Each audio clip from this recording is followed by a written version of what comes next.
जय हिंद साथियों। Welcome to comrade Deepak academy. Comrade Deepak academy के इस यूट्यूब चैनल पर आप सभी का स्वागत है। इस वीडियो में आरआरबी जेई का जो आज 19 फरवरी को एग्जाम हुआ है, शिफ्ट 1, शिफ्ट 2 और शिफ्ट 3, तीनों शिफ्ट का एनालिसिस मैं यहाँ पर करने वाला हूँ। जो स्टूडेंट के द्वारा फीडबैक दिए गए हैं, जो स्टूडेंट ने बताया है कि किस तरीके का क्वेश्चन पूछा गया है, उन सभी को यहाँ पर मैं डिस्कशन करने वाला हूँ इस वीडियो में। साथ ही साथ क्या करूंगा, जो पिछले साल का पैटर्न था उससे में क्या सिमिलरिटी है इस बार और क्या डिफरेंस है, उसको भी आपको एनालिसिस करूंगा। और जो स्टूडेंट जिसका कल एग्जाम है 20 को या फिर जिसका 25 को एग्जाम है, वो किस तरीके से खुद को प्रिपेयर कर सकते हैं, उसके बारे में भी इस वीडियो में डिस्कशन करने वाला हूं। तो इस वीडियो को आप कंप्लीटली जरूर वॉच करें। सबसे पहले हम लोग शिफ्ट 1 और शिफ्ट 2 और शिफ्ट 3 के एनालिसिस के बारे में बात करें तो एक सब्जेक्ट वाइज हम लोग एनालिसिस करने वाले हैं। सबसे पहले मैं आपको बता दूं कि जिस तरीके से मैंने आपको बताया था वीडियो में कि आपके नोटिफिकेशन में मेंशन है कि जो आपका एग्जाम रहने वाला है, वो जो एग्जाम पैटर्न है, 30 क्वेश्चन जो है साइंस का, 30 क्वेश्चन मैथ का, 25 क्वेश्चन रीजनिंग का और जो 15 क्वेश्चन है वो आपका जीके का रहेगा। तो सेम वही पैटर्न फॉलो किया गया है। जो आरआरबी एएलपी में हुआ था वो आपके साथ नहीं होगा और इसके बारे में जानकारी मैंने आपको पहले वीडियो बना करके दे दिया था। तो वही सेम पैटर्न फॉलो किया गया है, कोई भी चेंजेस नहीं हुए हैं। तो ये एक अच्छी बात है। दूसरा जो मैं यहाँ पर आपको सब्जेक्ट वाइज एनालिसिस देने वाला हूँ, सबसे पहला है मैथ। यदि मैथ की बात करें तो इसमें क्या था कि मैथ का लेवल सेम था पिछले बार की तरह ही या फिर थोड़ा सा लेवल अप हुआ है पिछले एज कंपेयर टू पिछले बार। पिछले बार क्या हुआ था कि एक एक फॉर्मूला जैसे ए प्लस बी प्लस सी का होल स्क्वायर पूछ दिया था, तो दो दो तीन तीन सवाल पूछ दिया था, लेकिन ऐसा इस बार बिल्कुल भी नहीं हुआ है। जहां तक मैथ के पेपर की बात करें, इस बार जो आज का एग्जाम हुआ है, इसमें क्या किया ना कि मैथ का जो पेपर है वो इजी टू मॉडरेट लेवल ही था। क्वेश्चन आपसे बनने वाला था, लेकिन क्वेश्चन को क्या किया गया था कि यहाँ पर कैलकुलेटिव बना दिया गया था, टाइम कंज्यूमिंग बना दिया गया था। मैंने आपको बताया भी था वीडियो बना करके, जब मैं लास्ट मिनट टिप्स बता रहा था कि क्या होगा एग्जाम में आपको कि कुछ क्वेश्चन ऐसा लगेगा कि जो आपसे बन जाएगा, टाइम कंज्यूमिंग होगा, तो उसको आप स्किप करके आगे बढ़ना, नहीं तो फिर वो टाइम का प्रेशर आप पे जो है लास्ट में क्रिएट हो जाएगा। तो वो टाइम का प्रेशर आपको क्रिएट नहीं होने देना। तो वही इस बार हुआ है। क्या हुआ कि जो सवाल आपसे बनने वाला था, सवाल ऐसा नहीं था कि टफ था, सवाल आपसे बन जाएगा, लेकिन वही है कि टाइम कंज्यूमिंग सवाल है। तो जो स्टूडेंट, मैंने पहले भी बताया है क्या कि रेलवे का एग्जाम मतलब टाइम मैनेजमेंट, जो टाइम मैनेज कर लिया वो खेल जाएगा। तो इसीलिए ये जो था आरआरबी जो एग्जाम हुआ है जेई का, इसमें अगर मैथ की बात करें तो मैथ का लेवल अच्छा खासा था। मतलब ना तो इसको हम लोग इजी कर सकते हैं ना ही टफ कर सकते हैं, इजी टू मॉडरेट लेवल ही था। आप आसानी से कर लोगे यदि आपने अच्छे से मैथ का रिवीजन किया है, प्रैक्टिस किया है, तो आप कर लोगे। मैथ में कोई दिक्कत नहीं है, कोई इशू नहीं है। बस वही है कि थोड़ा कैलकुलेटिव है, तो जो आपको लगे कि थोड़ा टाइम कंज्यूमिंग है उसको आप लास्ट में अटेम्प्ट करो, तो वो सही, ज्यादा सही रहेगा आपके लिए। अब चैप्टर की बात कर ले कि किस किस चैप्टर से क्या क्वेश्चन था, तो सबसे पहले जो है आपको इस बार क्वाड्रेटिक इक्वेशन से 2 से 3 क्वेश्चन में देखने को मिला था। हर तीनों शिफ्ट में ऐसा था। क्या हुआ था कि जो तीनों शिफ्ट का पैटर्न था वो तीनों सेम ही लगभग था। जो शिफ्ट 1, शिफ्ट 2 और शिफ्ट 3 का था, तीनों शिफ्ट का पैटर्न सेम ही था, लगभग सेम ही सवाल पूछे गए। एक दो सवाल इधर उधर हो सकते हैं बस, लेकिन तीनों, जब मैंने स्टूडेंट से बात किया तो तीनों शिफ्ट में लगभग सेम ही पैटर्न को फॉलो किया गया। तो क्वाड्रेटिक इक्वेशन से 2 से 3 सवाल थे, उसके बाद हाइट इन डिस्टेंस से थे, और उसके बाद क्या था कि यहाँ पर ज्योमेट्री से भी सवाल पूछे गए हैं और मेंसुरेशन से भी सवाल पूछे गए हैं, पाइप एंड सेल्टन था। तो इस तरीके से सवाल पूछे गए हैं। आप कुछ भी एक्स्ट्रा आपको नहीं पढ़ना है, मैंने पहले भी बताया है, और कुछ भी नया नहीं पूछ रहा है। जो आपने पढ़ा है, जो आपने प्रैक्टिस किया है, वही आपसे पूछ रहा है। तो कुछ नया नहीं है और ना ही कुछ नया कॉन्सेप्ट आपसे पूछ रहा है। बस वही जो आप पढ़े हैं वही एग्जाम में आ रहा है, बस उसी को आपको रिवीजन करना है। तो ये था। और क्वेश्चन का लेवल मैंने बता ही दिया कि इजी टू मॉडरेट था, आप आसानी से कर लोगे। बस टाइम को अच्छे से मैनेज करना, और खासकर मैथमेटिक्स के लिए टाइम को अच्छे से मैनेज करना। जो लगे कैलकुलेटिव है उसको आप लास्ट में अटेम्प्ट करना। ये मैं पहले भी बता रहा हूँ, बताया था और अभी भी बता रहा हूँ आपको, ठीक। नेक्स्ट अब हम लोग आते हैं रीजनिंग पे। रीजनिंग में क्या हुआ कि रीजनिंग में सिटिंग अरेंजमेंट, जैसा कि पहले से भी पता है कि सिटिंग अरेंजमेंट पूछा जाता है। तो सिटिंग अरेंजमेंट इस बार क्या हुआ कि जैसे 25 क्वेश्चन रीजनिंग का है, तो उसमें से 4 से 5 क्वेश्चन सिटिंग अरेंजमेंट के पूछे गए हैं। और उस 4 से 5 में क्या हो गया कि 2 से 3 क्वेश्चन जो है, जो अपर होता है ना, ये जैसे क्वेश्चन में बोला जाता है कि first floor, second floor, third floor, तो इस तरीके से क्या हुआ था कि 2 से 3 क्वेश्चन पूछे गए। और 2 से 3 क्वेश्चन जो पूछे गए हैं वो क्या, जो राउंड सर्कल है या फिर जो है स्क्वायर के टर्म में दे दिया है और बैठा हुआ है, या फिर क्या किया कि जो क्या है लेफ्ट साइड बैठा हुआ है और राइट साइड बैठा हुआ है। तो इस तरीके से सिटिंग अरेंजमेंट पूछा गया है। ओवरऑल सिटिंग अरेंजमेंट की बात करें तो 4 से 5 क्वेश्चन पूछा गया। 1 से 2 क्वेश्चन आपको ब्लड रिलेशन से भी देखने को मिला है, 2 क्वेश्चन आपको सेलुलिज्म से भी देखने को मिला है। साथ ही साथ यहाँ पर जो है और भी जो सीरीज है 3 से 4 क्वेश्चन सीरीज के देखने को मिला है। तो ये सब चैप्टर है जिससे आपको एग्जाम में सवाल ये 19 फरवरी के तीनों शिफ्ट में देखने को मिला है। तो इसमें भी यदि मैं ओवरऑल बताऊं आपको तो टाइम मैनेजमेंट का खेल है। कुछ क्वेश्चन जैसे सिटिंग अरेंजमेंट है, आपसे कुछ सिटिंग अरेंजमेंट है कि तुरंत बन जाएगा, और कुछ टाइम कंज्यूमिंग है। तो जो टाइम कंज्यूमिंग है, जो आपको लगे कि टाइम ले सकता है ज्यादा, तो उसको आप क्या करें कि लास्ट में अटेम्प्ट करें, और बाकी जो रीजनिंग के पोर्शन है उसको आप आसानी से एक बार में कर सकते हो। तो आप जरूर से उसको करना।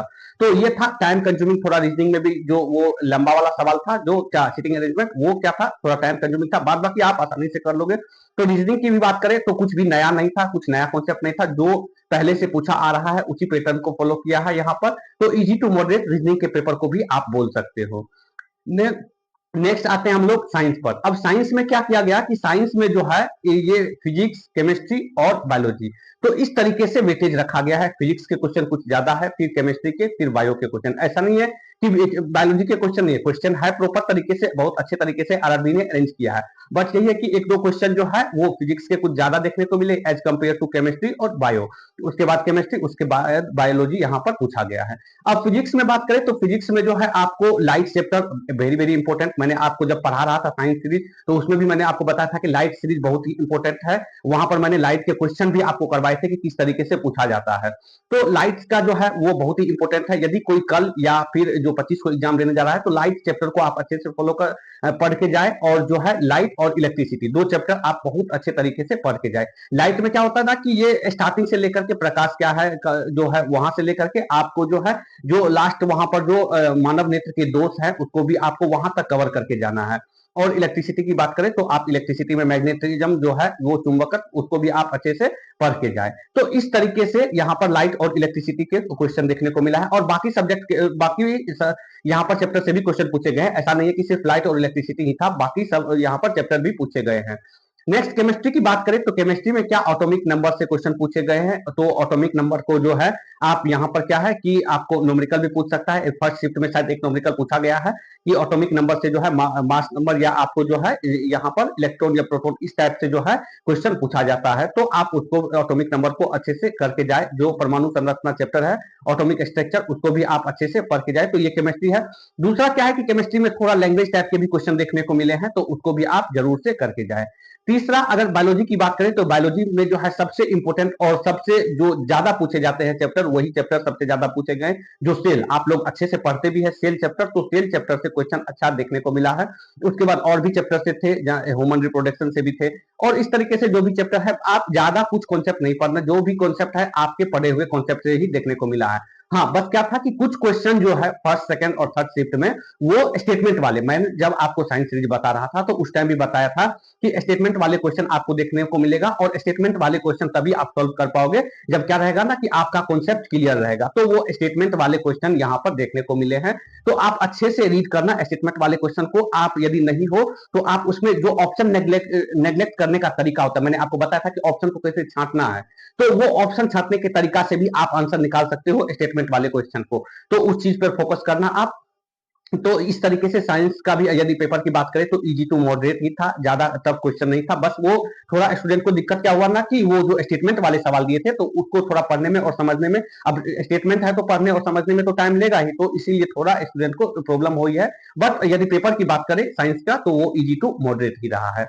नेक्स्ट यदि बात करें आपको जीके की, तो जीके में सबसे पहले जो पिछले साल का पैटर्न था वही पैटर्न। जैसे पिछले साल क्या था ना कि 4 से 5 क्वेश्चन करंट अफेयर्स के 15 क्वेश्चन में पूछे जाते हैं, इस बार भी 4 से 5 क्वेश्चन करंट अफेयर्स के पूछे गए। और सबसे इंपॉर्टेंट बात यदि आपको बताऊं तो जो टॉपिक मैंने आपको बताया था तो यहाँ पर यूट्यूब चैनल पर कि इस टॉपिक को आपको पढ़ के जाना है, सेम टू सेम उसी टॉपिक से क्वेश्चन देखने को मिला है। तो आप इस चैनल को जरूर से सब्सक्राइब करें और जरूर से फॉलो करें। हम जो भी गाइडेंस मैं आपको यहाँ पर प्रोवाइड कर रहा हूँ, ऐसा नहीं कि हवा में बात कर रहा हूँ, मैं जो भी गाइडेंस आपको प्रोवाइड कर रहा हूँ वो मैं अपना पर्सनल एक्सपीरियंस, कई सारे एग्जाम मैंने कलेक्ट किए हैं तो वो पर्सनल एक्सपीरियंस आपके साथ शेयर कर रहा हूँ। तो इस तरीके से क्या है कि करंट अफेयर्स 4 से 5 क्वेश्चन पूछे गए थे आज के तीनों शिफ्ट में, और 4 से 5 क्वेश्चन जो करंट अफेयर्स पूछे गए तो जो टॉपिक मैंने आपको बताया था वही टॉपिक पूछे गए हैं।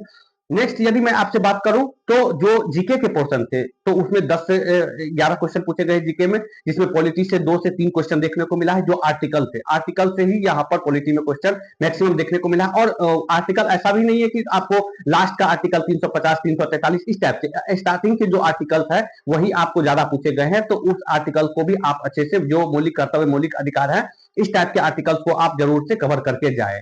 नेक्स्ट यदि हिस्ट्री की बात करें तो 1 से 2 क्वेश्चन हिस्ट्री के भी देखने को मिला है, और स्टैटिक जीके भी पूछा गया है। जो नृत्य होता है तीनों शिफ्ट में लगभग 1 या 2 नृत्य पूछे गए हैं, और जो फेस्टिवल होता है जिससे कुचिपुड़ी पूछा हुआ था सेकंड शिफ्ट में, तो इस तरीके से जो है 1 से 2 क्वेश्चन स्टैटिक जीके के भी पूछे गए हैं।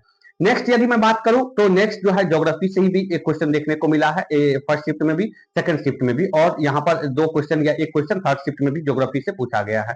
तो इस तरीके से जो है जीके भी अच्छा है, थोड़ा जो है स्टैटिक जीके का पोर्शन है। और करंट अफेयर्स का भी जो वेटेज था, जो पहले था वही इस बार भी है, कुछ भी नया नहीं है। जो टॉपिक आपने पढ़ा होगा वही आप रिवीजन करें अच्छे से, कोई दिक्कत नहीं है।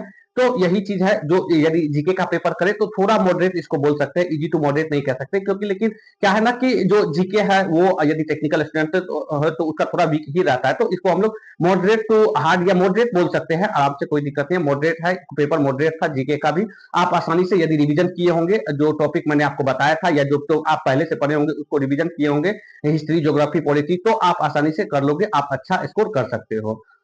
तो ये था आज का तीनों शिफ्ट का एनालिसिस जो मैंने आपको यहाँ पर प्रोवाइड किया। ये तीनों शिफ्ट का एनालिसिस जो स्टूडेंट ने मुझे फीडबैक दिया है उसके आधार पर मैं आपको यहाँ पर प्रोवाइड किया हूँ। तो इस आधार पर यदि आप कल एग्जाम देने जा रहे हो तो आपको कुछ भी नहीं, प्रॉपर हाफ नींद ले, और जिसका 25 को है तो वो क्या करे, जो टॉपिक मैंने आपको बताए हैं उस टॉपिक को क्या करे कि अच्छे से कवर करके जाए, उसको एक बार और अच्छे से आप रिविजन जरूर से करें। तो ये तीनों शिफ्ट का एनालिसिस था जो स्टूडेंट के द्वारा फीडबैक दिया गया था, मैं वही आपको यहाँ पर बताया। तो थैंक यू फॉर वॉचिंग, जय हिंद।